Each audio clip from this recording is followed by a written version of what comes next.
Magandang umaga po sa inyong lahat mga kaibigan. Nandito po muli tayo sa ating pong programang mga pangakong di nabibigo. Kamusta na po kayo? Sana po ay nasa mabuti kayong kalagayan at patuloy na ginagabayan ng ating Panginoon. At syempre, idinadalangin po namin na kayo ay patuloy na pagpalain at patuloy na ma-receive po ninyo ang mga buhos ng maraming gift ang ating Panginoon sa inyo.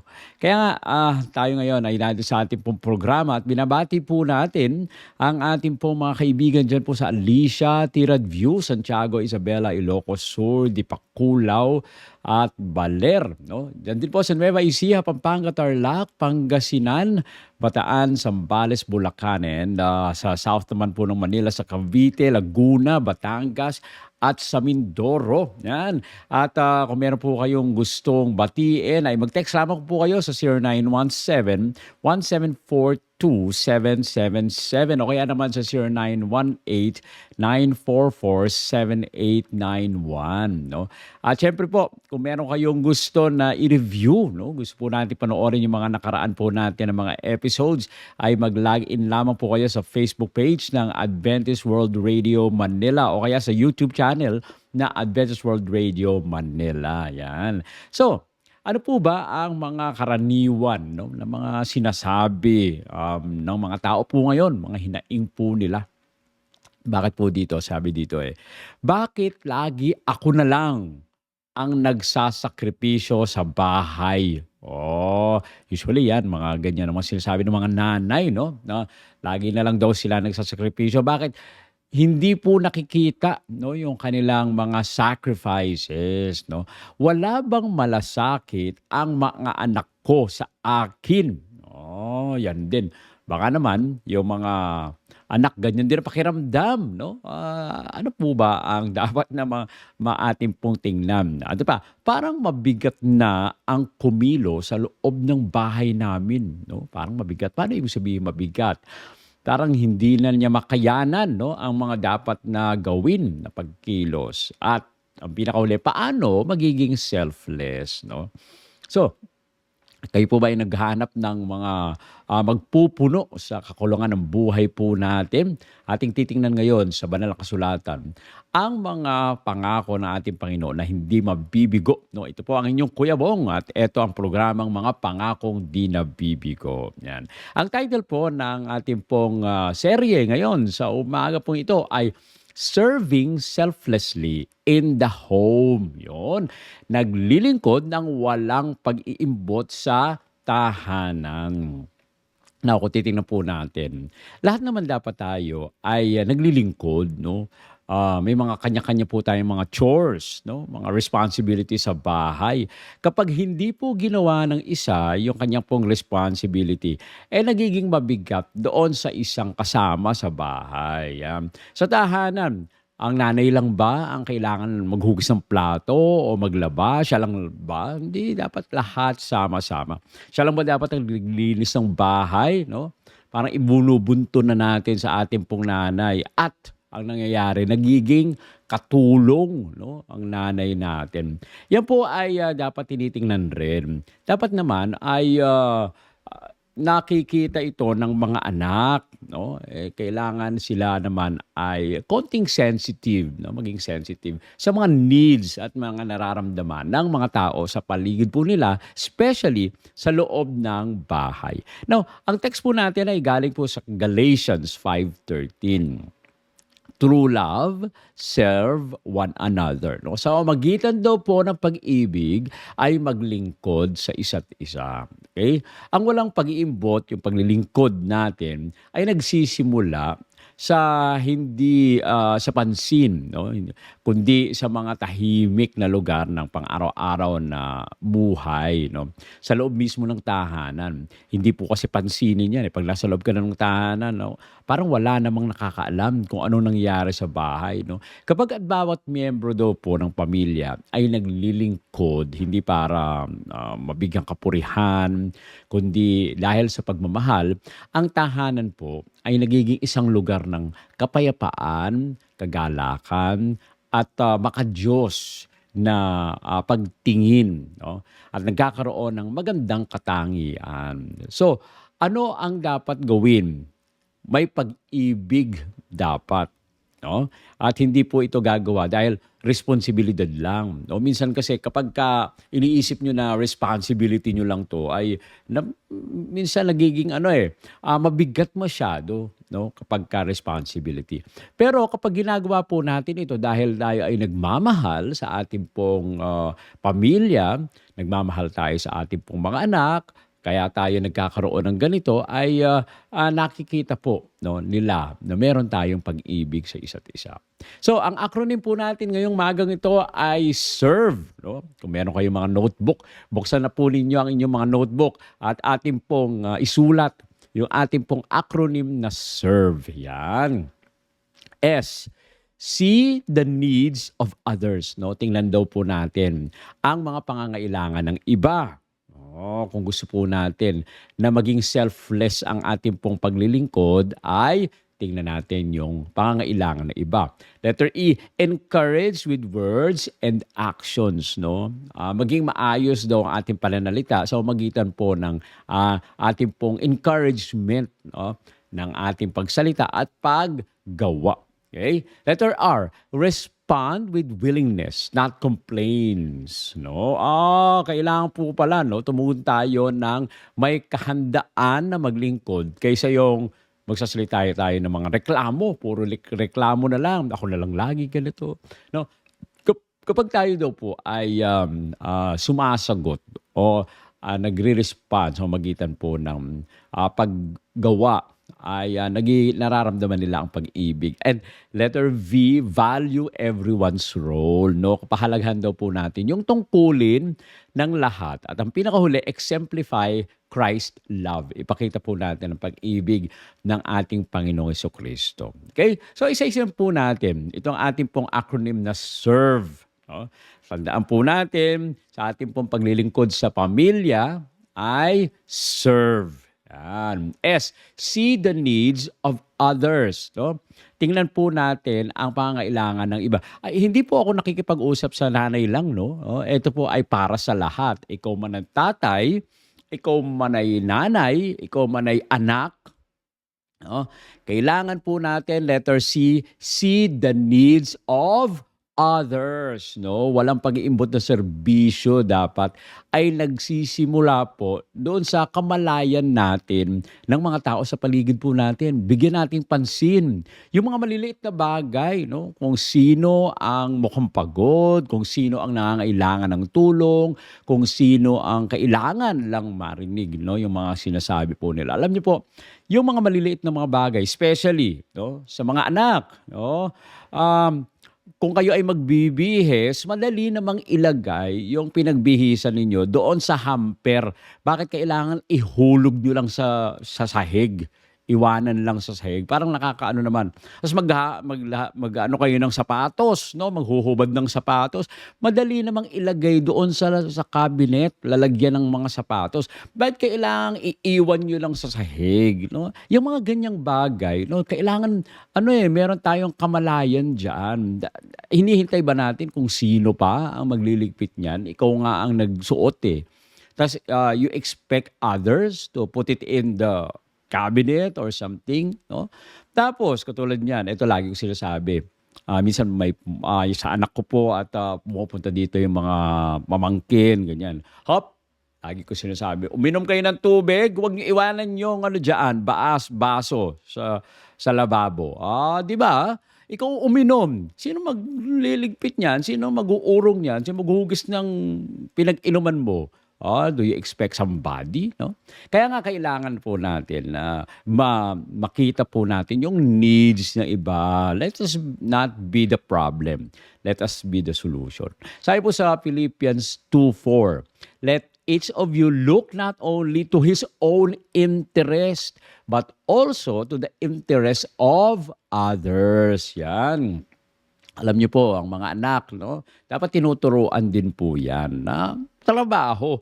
Minsan iniisip natin, saka na yan magiging masipag pagka 12, 15, hindi. Kailangan po yan ay umpisa pa lang pag nagkamalay na. no? At maaari nyo ng turuan. Minsan nga 2, 3 years old pa lang kailangan tinuturuan na, no? Ang bawat isang, sabi po sa Pilipos, sa atin ay tumingin hindi lamang po doon sa kanyang sariling kapakanan kundi sa mga kapakanan ng iba. Sabi naman sa Proverbs 3:27, okay, do not withhold good from those to whom it is due when it is your power to act. No? Now, hindi lang po pala ito na kikilos ka para sa interes ng iba. Kailangan rin naman ay marunong din naman tayo na pumuri. Halimbawa, no, yung nanay mo, masarap yung kanyang luto. Sasabihin mo naman, Nay, masarap yung luto mo. Okay? Tapos mapansin nyo rin naman yung mga linis ng bahay. Halimbawa, nakita nyo malinis yung bahay. Wow, Nay, ang linis ng bahay. Sige, bibilahan kita ng Jollibee. Di ba? Yung mga ganyang bagay. Siyempre, kailangan ma-appreciate po natin yung mga sacrifices ng iba. Yan. Sabi ng isang unknown, to love is to serve. To serve is to notice. No? Kailangan ay mapansin naman natin yung mga magagandang ginagawa. Hindi lang yung, ang nakikita lang natin yung pangit. Tapos pangit ang nakita, ang dumi-dumi naman ng bahay. No? Pero pag malinis yung bahay, hindi naman napansin na ang linis-linis ng bahay. No? Wala. Minsan iniisip lang natin yung mga pangit natin na nakikita. Kailangan din tayo ay magsalita ng ayos. Sabi naman ng isa pang unknown author, real service is doing something without being asked. No? Ang tunay daw po na serbisyo ay gumagawa ng isang bagay na hindi na kailangang hilingin. So yan po, serve. Yung ating word na acronym, yung S ay see the needs of others. No? Ang sunod po ay yung E, encourage with words and actions. No? Kailangan daw po tayo na magsalita ng magandang mga salita sa magitan po, no, ng ating pong mga aksyon. No? Ang salita po minsan pag ito po ay walang kasamang pag-iimbot, no, at walang kasamang pag-iimbot na paglilingkod, no. Ito po ay nagpapasigla, no, sa buhay ng ibang tao, ng kasama natin sa pamilya, no. Kailangan rin naman ay meron tayong suporta sa kanila. Kapag nakita po natin na maganda yung ginawa nila, ay i-encourage po natin. Kapag sila naman ay hindi maganda yung ginawa, ay sabihin po natin yung tamang gawin. Minsan, ang mga anak, minsan hindi nila nagagawa yung dapat nilang gawin kasi hindi po sila naturuan. No? Kailangan naman turuan. Katulad po nung ako, ay grade 1 pa lang. Ang nanay ko ay tinuruan na ako maglaba. No? Pinaglaban niya po ako. Grade 1 pa lang ako. At syempre, sinabi niya sa akin kung paano. No? Syempre, pag bata, minsan tinatamad. Ang ginawa ko lang po ay sinausaw-sausaw ko lang yung yung damit. At sinampay ko na. No? Kinabukasan, kailangan ko isuot. No? Di sinuot ko. Ay, madumi pa pala. Ako rin naman po yung napahiya, di ba? So, napaka-importante na encourage po sila sa magitan po ng actions at sa magitan po ng pagsasalita. So, 1 Thessalonians 5:11, ito pong sabi, encourage one another and build each other up. No? Pasiglahin daw po natin ng bawat isa, patibayin natin. Pamilya po natin yan eh. Mahal natin yan sa buhay. Kailangan natin silang patibayin. Sabi sa Proverbs 16:24, gracious words are a honeycomb, sweet to the soul and healing to the bones. Ang ganda po. Ang maganda pong mga salita ay pulot-pukyutan. Ito po ay matamis sa kaluluwa at kagalingan po sa ating pong buto. Na yan ang kailangan po natin na lagi nating huwag po tayong sakim sa mabuting mga salita. Because we need to be generous in saying encouragement. Sabi ng isa pang unknown author, encouragement is free, but its value is priceless. At isa pa, your words can be someone's strength today. No? Yung salita mo daw ay maaaring maging lakas ng isang tao ngayon. Okay? So yon yung letter E sa ating pong acronym na serve. Yan. Letter E ay encourage. No? Encourage with words and action. Okay? Ang sunod po yung R. Respond with willingness, not complaints. Tumulong daw po tayo na may kahandaang tumulong kaysa tayo ay magreklamo, no? Ang paglilingkod ng walang pag-iimbot ay nangangahulugan ng paggawa ng mga gawain ng may masayang espiritu, no? Kahit na po ay ikaw ay pagod o hindi nakikilala o hindi ka nakikitang gumagawa. Kailangan po ay gagawa tayo na may willingness. Meron nga akong naalala, no, na awit. Kung naalala niyo yung Smurf, nanonood po ako ng Smurf noon, bata pa ako. Tatay ko galing po ng Thailand. At nung umuwi siya, meron po siyang dalang cassette, no? Cassette tape. Yan. Cassette tape ng Smurf, no? Merong isa pong kanta doon ay talagang naging gusto ko na yung kanta, no? Ang sabi doon sa word, if you sing while you work and smile while you work, it makes you feel okay. Di ba ang ganda? Kung tayo daw po ay gumagawa, no, ng nakangiti at tayo ay gumagawa ng kumakanta, no, ay nangyayari, nagiging maganda yung ating pagkilos, no?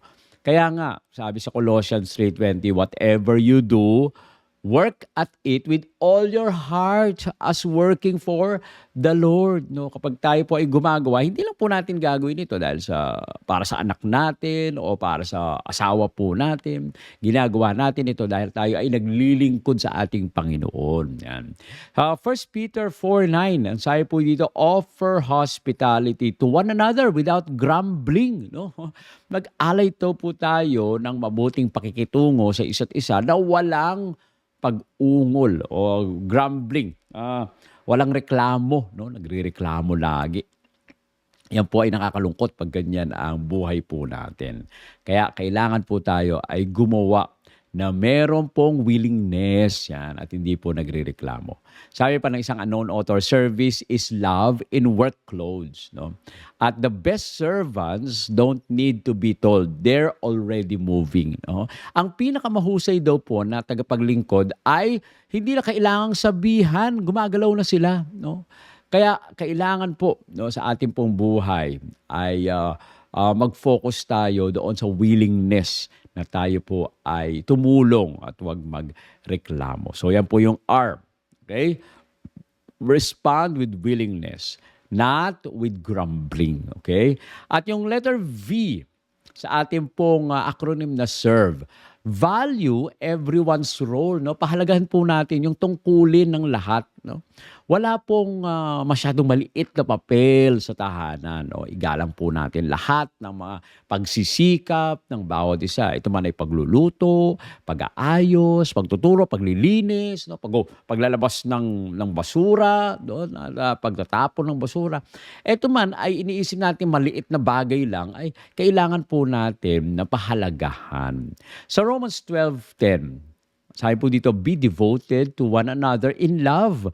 Honor one another above yourself. No, maging tapat daw po tayo sa isa't isa sa pag-ibig, no, parangalan po natin ng higit ang iba sa ating pong sarili. Ang ganda po, no? Kailangan kung focus tayo na maglingkod ay hindi po natin iisipin na ako lang ang trabaho. Dahil kung ikaw man ang gumagawa, hindi mo tinitingnan na yung ginagawa ng iba. Ang tinitingnan mo na lang kung okay ba yung ginagawa mo, nakapaglilingkod ka ba? Dahil ang focus natin ay maglingkod sa ating Panginoon. No? Lahat po daw ay dapat gawin natin na naglilingkod sa ating Panginoon. Sabi sa Matthew 23:11, the greatest among you will be your servant. No? Ang pinakadakila daw sa lahat natin ay yung taong naglilingkod. No? Sabi ni Mother Teresa, there is no small act of service when done in love. No? Wala daw pong maliit na paglilingkod kapag ginagawa ng may pag-ibig. No? Ang ganda po ng binabanggit dito. Si Rick Warren ay nagsalita rin, appreciation fuels joyful service. No? Kaya wag po tayong maging, parang masyadong matipid. No? Sa pagbibigay ng mga appreciation, no? Kailangan din ay magsalita tayo ng mga magaganda doon sa mga naglilingkod sa atin. Okay? Ang sunod po ay letter E sa ating pong acronym na SERVE. Exemplify Christ love. No? Ipakita po natin ang pag-ibig ng ating Panginoon, ipamalas po natin. Alam niyo po, ang pinakahuling halimbawa ng walang pag-iimbot ay yung paglilingkod ni Jesus, 'no? Siya po ay naghugas ng mga paa, 'no, at nagbigay ng kanyang buhay, 'no. Hayaan siya na siya po ay maging larawan, 'no, natin sa lahat ng araw-araw nating paglilingkod sa ating pong pamilya. Alam niyo, the best example that we have is our Lord and Savior, Jesus Christ, 'no. Sabi po sa, John 13:14 to 15, "Now that I, your Lord and teacher, have washed your feet, you also should wash one another's feet." No? Sino ang halimbawa po natin? Ang halimbawa natin ay ating Panginoong Jesus. No? Kung siya ay hinugasan niya yung paa, no, noong kanyang mga alagad, at siya po ay naglingkod sa kanila kahit siya po yung teacher, no, yung leader nila.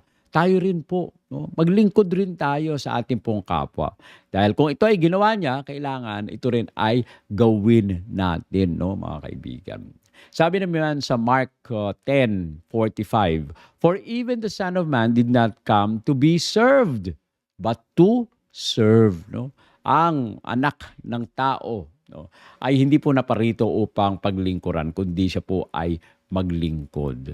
Kung titingnan po natin, although 3 years lang naglingkod ang ating Panginoon, nung start siya na maglingkod, na siya po ay nabinyagan, hanggang siya po ay namatay. No?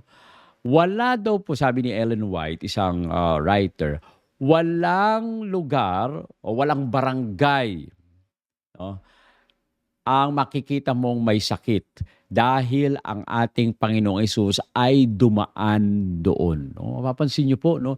Talagang sinuyod ng ating Panginoon ng kanya pong paglilingkod ang lugar kung saan siya po ay napupunta. Pag napunpad siya sa isang lugar, sa isang barangay, no? Lahat na may sakit doon pinupuntahan niya at kanyang pinapagaling, no? Ganyan po ang paglilingkod, walang pinipili. Minsan iniisip natin, ito mukha namang hindi marunong 'tong magpasalamat, hindi ko na 'yan tutulungan. Minsan may mga pagkakataon po, no, na doon sa tala sa banal na kasulatan, mga tao na parang wala naman silang iniisip na sila ay humingi ng tulong, pero sila ay tinutulungan pa rin ng ating Panginoon. Napakaimportante na tayo ay maglingkod. Sabi po ni Francis Chan, "Jesus didn't come to make fans. He came to make servants." No? O hindi po naparito ang Panginoon upang kumuha ng mga tagahanga. No? Siya po ay naparito upang gumawa ng tagapaglingkod. At tayo, nung nakita natin ang paglilingkod ng ating Panginoon, tayo rin naman ay kailangan na maglingkod na katulad ng ating Panginoon. Sabi pa ng hindi kilalang author, "We are never more like Christ than when we serve others." No?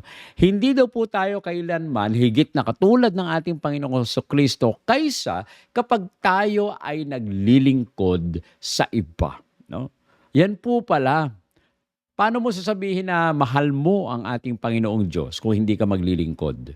Oo, iniisip natin, Panginoon, sana maging katulad kita. Panginoon, sana maging katulad kita. Yan. Yan ang pinapanalangin natin. Pero, pag may nakita tayong nangangailangan, hindi naman natin pinaglilingkuran. Hindi tayo katulad ng ating Panginoon dahil siya po ay naglilingkod kahit kanino, kahit saang lugar, kahit anong oras, no? Naglilingkod ang ating Panginoon. Wala po siyang tinatangi. Kung gusto nating maging katulad ng ating Panginoong Hesus, hindi rin po tayo magtatangi. Okay? So, ang paglilingkod po ay walang pag-iimbot, no, sa tahanan, ay nangangahulugan ng pagtingin, no, sa iba ng may pagmamahal. Yan. Patuloy po natin na hikayatin ang bawat isa, no, sa ating paggawa na walang pagrereklamo. No? Yung pagpapahalaga sa tungkulin ng bawat isa, yung pagsunod, no, na katulad ng ating Panginoong Jesucristo. Ito po ay kung paano ang bahay po natin ay nagiging tahanan na puno ng biyaya. Kaya tandaan po natin yung ating po acronym, SERVE. Yan. S, serve, see the needs of others. No? Yan po yung S. Tingnan po natin yung pangangailangan ng iba. Letter E, encourage with words and actions. No? Tayo po ay maghikayat sa pamamagitan po ng salita at mga actions. Okay? Letter R, respond with willingness, not complaints. No? Tumugon tayo na may kahandaan, hindi mga reklamo lamang. Letter V, value everyone's role. No? Pahalagahan po ang tungkulin ng lahat. At yung letter E, exemplify Christ's love. Ipakita po natin ang pag-ibig ng ating Panginoong Jesucristo. Alam niyo po, sa bahay po natin, nagiging maganda ang bahay kapag nandiyan ang ating Panginoong Jesucristo. No? Kapag tayo po ay, naalala nyo siguro, naglilingkod, no? sa kapwa natin na may pagmamahal, ay nagiging mayaman, no? Ang maayos na relationship at lumalago ang relationship sa bahay kapag tayo po ay nagmamahalan. Ang paghahanap po na kahit po sa mga maliliit na paraan kapag tayo po ay maglilingkod sa tao o sa ating pong tahanan, ito po ay gawain na may pagmamahal. Gawin lang po natin ng tahimik, no? At gayahin po natin ang ating Panginoong Hesus. Maaari tayong baguhin ang mga simpleng pagkilos kapag tayo po ay naglilingkod na nakatingin lamang sa ating Panginoon. Tayo po ay manalangin. Ama naming banal, Diyos na nasa mga langit ka, muli po kaming lumalapit sa inyong banal na harapan. Nagpapasalamat po kami sa mensahe na amin pong narinig na kami nawa ay maglingkod na mayroong pagmamahal dahil kayo ang siyang aming halimbawa. Amin po nawa pong tingnan kayong palagi at wag po naming isipin ang aming pong sarili bagkos ang aming pong isipin ay makapaglingkod katulad ng inyong paglilingkod. Pagpalain po kami sa umaga po ito at kayo nawa po ang siyang makasama namin sa aming pong mga gawain sa pangalan ng aming Panginoong Hesus. Amen. Amen. Maraming salamat po mga kaibigan sa inyong patuloy na pagsubaybay sa ating pong programang Mga Pangakong Di Nabibigo. Inaanyayahan po namin kayo sa susunod po nating pagkikita, no? At matutong muli sa mga salita mula sa banal na kasulatan. Maraming salamat po at magandang umaga po sa inyong lahat.